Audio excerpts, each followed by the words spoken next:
Your parents were also at the ceremony. How important was it to have them there also? Extremely important, and I wouldn't have it any other way.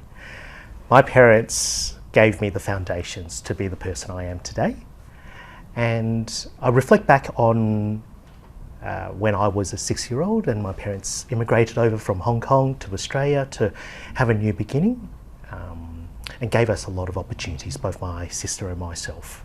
So to me, that meant the world, and I was so glad to be able to share that experience with them. Can you paint a picture of what it felt like coming to Australia as a young boy? How did you feel, and what were your impressions of this place? It was a bit challenging, coming over from somewhere as diverse as Hong Kong to a brand new country, to Perth.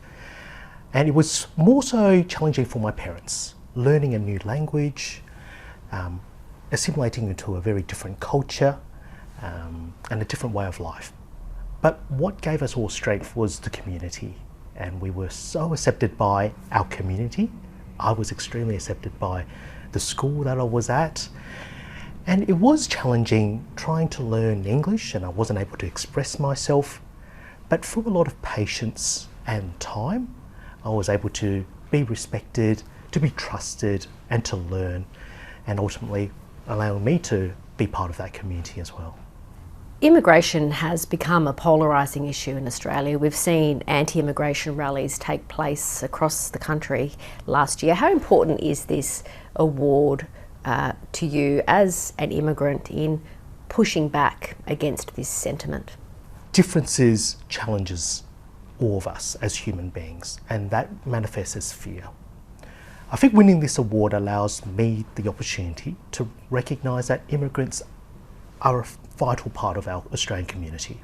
Without the fair go that my parents and myself were given, I wouldn't be able to thrive within this country and ultimately contribute back. It was your work as a paramedic that brought you to the Northern Territory in 2007.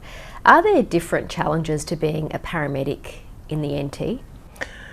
It was quite challenging to see the disparities of the life expectancy, the massive amount of chronic disease that we see within many peoples in the Territory, not just Indigenous, but throughout, the high rates of alcoholism, and the trauma of motor vehicle accidents.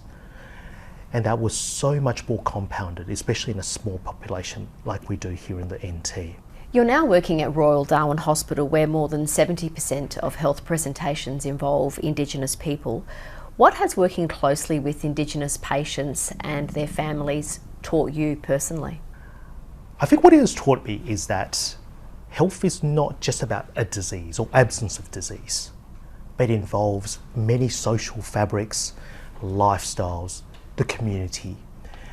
And if it wasn't for the Indigenous patients or the Indigenous liaison officers or Aboriginal health workers who have very kindly allowed me to learn and to share their stories, I would be thinking very much about how do we eliminate diabetes or cure a little disease, as opposed to trying to understand that it's a lot more complex than that.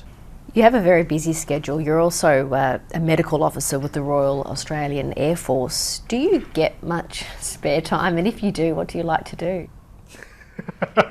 I think volunteering is very much my full-time hobby, essentially. For me, volunteering or community service, that is my hobby. I'm there with so many like-minded individuals, and it's so fun and so rewarding to be around them. Not only do you grow as a person and contribute positively to the community, but you're amongst a family, essentially.